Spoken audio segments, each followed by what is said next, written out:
నమస్కారం. మీరు చూస్తున్నారు ఆర్టీవీ హెల్త్. నేను సహస్ర.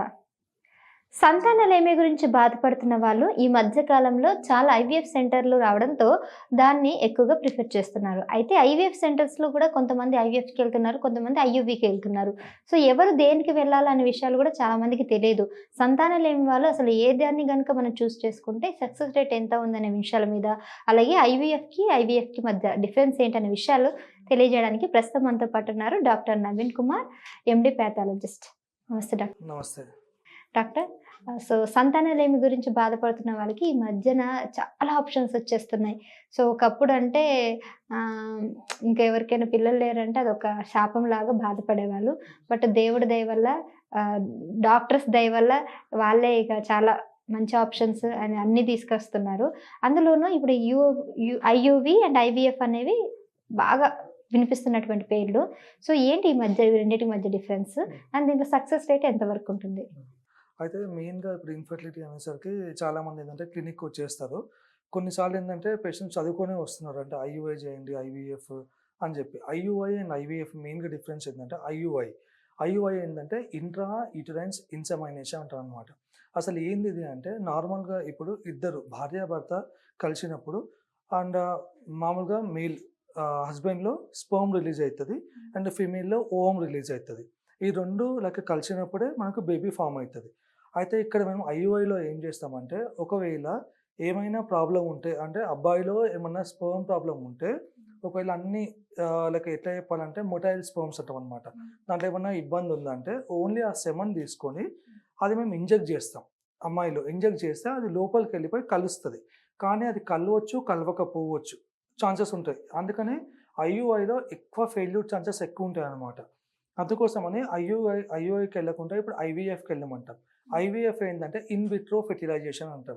అసలు ఏంది ఇన్ విట్రో ఫెర్టిలైజేషన్ అంటే ఈ అబ్బాయిలో నుంచి స్పెర్మ్ తీసుకుంటాం. సెమన్ కలెక్ట్ చేసుకున్నాక దాంట్లో మళ్ళీ 4 కేటగరీస్ ఆఫ్ స్పెర్మ్స్ ఉంటాయి. మామూలుగా rapid progressive, slow progressive, non progressive, immotile అంటే వాటిని స్పీడ్ పట్టి మేము వాటిని గుర్తిస్తాం అనమాట. ఈ టెస్ట్‌లోనే తెలుస్తుంది. టెస్ట్‌లోనే తెలుస్తది. ఇది సెమన్ టెస్ట్ అంటామనమాట. అబ్బాయిలో ఆ టెస్ట్ తీసుకున్న తర్వాత మళ్ళీ దాంట్లో డీఎన్ఏ చూస్తాం.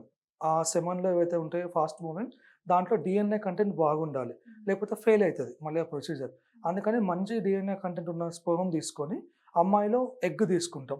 మేమే బయట యూజువల్‌గా ఇన్ ద ల్యాబ్ ప్రాసెస్‌లో 2 మేము మామూలుగా పెట్టించిన తర్వాత అది మెచ్యురేషన్ అయిపోయినాక బేబీ ఫార్మ్ అయితది. ఆ బేబీని తీసుకొని ట్రాన్స్‌ఫర్ చేస్తాం. ఇది ఐవీఎఫ్ అంటాం. ఐవీఎఫ్‌లో సక్సెస్ ఎక్కువుంటది. ఎందుకంటే మనం బయటనే తయారు చేసేసి సో వాళ్ళకి ట్రాన్స్‌ఫర్ చేస్తున్నాం. అయితే కొంతమంది ఏం చేస్తారంటే మోస్ట్ కామన్‌గా ఐఓఏ కావాలంటారు. అప్పుడు మేము చెప్తాం. అంటే ఫెయిల్యూర్ ఛాన్సెస్ ఎట్లా ఉంటాయి. ఇప్పుడు నార్మల్‌గా ఇద్దరు కలిసినప్పుడు స్పెర్మ్ రిలీజ్ అయితుంది, ఓవం రిలీజ్ అయితుంది. డెఫినెట్‌లీ వాళ్ళకి ప్రెగ్నెన్సీ పాజిటివ్ రావాలి. అది రావట్లేదు అంటే 2 కలవట్లేదు. ఏదో ప్రాబ్లమ్ ఉంది. అంటే అమ్మాయిలోనన్నా ప్రాబ్లమ్ ఉండాలి ఎగ్ రిలీజ్ కావడము. లేకపోతే అబ్బాయిలో స్పెర్మ్ రిలీజ్ అవుతుంది. కానీ అది ఓవం వరకు రీచ్ కావట్లేదు. అంటే ఆయన స్పెర్మ్ ఏమన్నా లైక్ పర్టిక్యులర్‌లీ రాపిడ్ ప్రోగ్రెసివ్ అంటే ఫాస్ట్ మూవింగ్ తక్కువుండాలి. లేకపోతే అమ్మాయిలో మామూలుగా సర్విక్స్ అంటామనమాట. అది పీహెచ్ మెయింటైన్ చేస్తది. ఆ పీహెచ్‌లో ఏదైనా ప్రాబ్లమ్ ఉండాలి. అందువల్ల కలవదు. సో, ఇట్లాంటి వాళ్ళకి ఏం చెప్తామంటే ఐయూఐకి వెళ్ళొద్దు. డైరెక్ట్ మీరు ఐవీఎఫ్‌కే వెళ్ళండి అని చెప్తాం.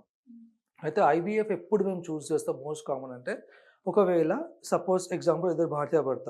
సో, భర్తకు ఒకవేళ ప్రాబ్లమ్ ఉంది. అసలు సెమన్ అనేది మనకు ఏం పనికి రాదు.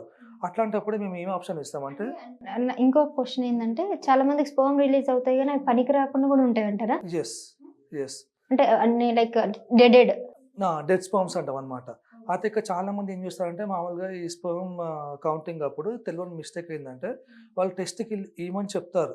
కొంతమంది ఏందంటే వినరు చెప్పినా. సో, మామూలుగా ఏందంటే గూగుల్ ప్రకారం ఏం చెప్తారంటే ఎవ్రీడే ప్రొడక్షన్ అవుతది కదా అని ఎప్పుడు పడితే అప్పుడు టెస్ట్‌కి ఇస్తారు. సెమన్ ఎప్పుడు టెస్ట్‌కి ఇవ్వాలంటే యాక్చువల్‌గా 3-5 డేస్ ఇద్దరు భార్యాభర్త కలవద్దనమాట.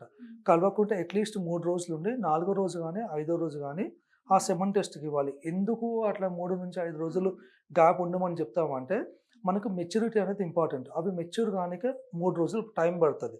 ఇప్పుడు నువ్వు సపోజ్ ఒకవేళ వాళ్ళు ఆల్రెడీ ఈరోజు కలిసినారు. నెక్స్ట్ డే వచ్చి నాకు సెమన్ ఇచ్చిండు. దాంట్లో ఏమైతాయంటే అన్ని ఇమ్మెచ్యూర్ ఫార్మ్స్ ఉంటాయి. అప్పుడు ఆ ఇమ్మెచ్యూర్ ఫార్మ్స్ ఎందువల్ల వచ్చిందని చెప్పి ఇప్పుడు నాకు తెలవదు. క్వెషన్ మార్క్ వస్తది. అప్పుడు నేను రాంగ్ రిపోర్ట్ రాస్తాను. ఒకవేళ ఏడో రోజు గాని ఆయన వచ్చి ఇచ్చిండనుకో అన్ని డెత్ స్పెర్మ్స్ ఎక్కువుంటాయి. అప్పుడు మళ్ళీ రాంగ్ రిపోర్ట్ అయితది. అందుకోసమని 3 నుంచి 5 రోజుల గ్యాప్ తీసుకొని 4వ రోజు కానీ 5వ రోజు ఆర్ మ్యాక్స్ 6వ రోజు ఇవ్వమని చెప్తాం.